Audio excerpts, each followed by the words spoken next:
संत सावता महाराज यांच्या श्रमप्रतिष्ठेचा, महात्मा ज्योतिबा फुले यांच्या समतेचा व सावित्रीबाई फुले यांच्या शिक्षणाचा विचार घेऊन नगर शहरामध्ये माळी समाज वाटचाल करीत आहे। जगताप परिवार हा वारकरी संप्रदायाचा असल्याने संत सावता महाराज यांच्या शिकवणीप्रमाणे नगर शहरात कार्य करीत आहे। सावित्रीबाई फुले नगर प्रवेशद्वाराला शासनाचा कोणत्याही प्रकारचा निधी उपलब्ध होत नसल्याने स्वखर्चाने जगताप परिवाराच्या वतीने सावित्रीबाई फुले नगर प्रवेशद्वार पूर्णत्वास येत आहे। याचा आनंद आम्हाला आहे। आज माळी समाजाने आमदार संग्राम जगताप यांना जो पाठिंबा दिला आहे त्यामुळे शहराच्या विकासाला निश्चित गती मिळेल असा विश्वास माजी आमदार अरुण काका जगताप यांनी व्यक्त केला आहे। बस सर्व नगरकरांना मी एकच विनंती करेल की येणाऱ्या 20 तारखेला आपण मोठ्या संख्येने मतदान करावा। एक नगरच्या विकासाला आपण मतदान करतोय। आज इथं मेळावा झालेला आहे, त्या मेळाव्यात हा सर्वांनी निर्णय घेतला आहे। येत्या 20 तारखेला आपण संग्राम भाई यांना मतदान एकजुटीने करणार आहोत। तर सर्व नगरकरांना माझं परत एक नम्र आव्हान राहील, 20 तारखेला मतदानाचं दान करा आणि आपल्याला शहराला एक विकासाला गती देण्याचं कार्य करा अशी विनंती करून थांबतो। नगर शहराच्या की या महाराष्ट्र राज्यामध्ये मागच्या 30 तारखेला या राज्याचे आमदार माननीय योगेश अण्णा टिळेकर यांच्या नेतृत्वाखाली म्हणजे संस्थापकच ते या संस्थेचे की संत सावता परिषदेच्या नावाने त्यांनी आज या संघटनेची स्थापना केली आणि त्याच्यानंतर आज आपण या नगर शहरामध्ये सुद्धा त्या संघटनेची शुभारंभ आज आम्ही केला आहे।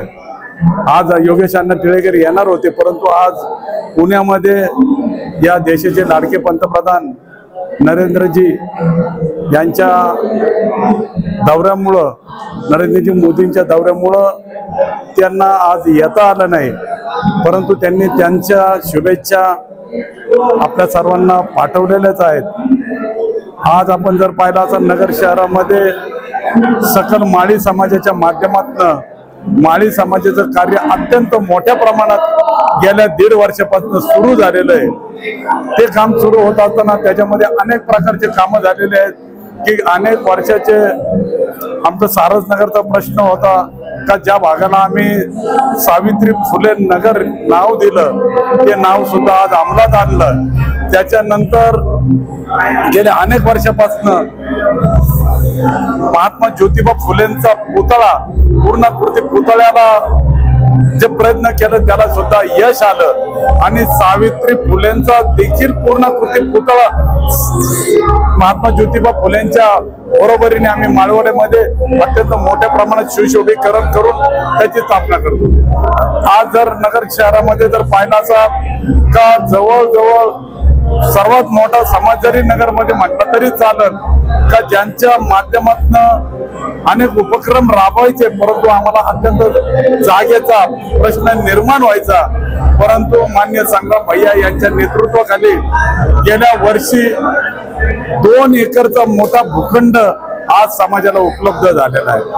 आज समाजासाठी आमदारांच्या माध्यमातून अनेक कामं झाल्यामुळे आम्ही संत सावता या ज्या संघटनेची आम्ही आज स्थापना केली त्या संघटनेच्या माध्यमातून संपूर्ण संघटनेला मानणारे, संघटनेचे जे कार्यकर्ते, संघटनेचे जे सभासद यांच्या मार्फत आम्ही मान्य संग्राम भैया यांच्या मागे उभा राहण्याचा निर्णय घेतला आणि अत्यंत मोठ्या प्रमाणात या समाजाच्या माध्यमातून आम्ही त्यांना निवडून आणण्यासाठी प्रयत्न करणार आहोत। टिळक रोड येथील हॉटेल संकेत येथे आमदार योगेश अण्णा टिळेकर संस्थापित संत सावता क्रांती परिषदेच्या नूतन शाखेचा शुभारंभ माजी आमदार अरुण काका जगताप यांच्या हस्ते करण्यात आला। या प्रसंगी सकल माळी समाजाचे अध्यक्ष किशोर डागवाले, उपाध्यक्ष बाळासाहेब भुजबळ, सचिव राजेंद्र पडोळे, माजी नगरसेवक धनंजय जाधव, प्राध्यापक माणिक विधाते, ज्ञानेश्वर रासकर, बाळासाहेब आगरकर, डॉक्टर रणजित सत्रे आदींसह माळी समाज बांधव मोठ्या संख्येने उपस्थित होते। कार्यक्रमाचे सूत्रसंचालन प्राध्यापक अनुरिता झगडे यांनी केले, तर आभार बाळासाहेब भुजबळ यांनी मानले।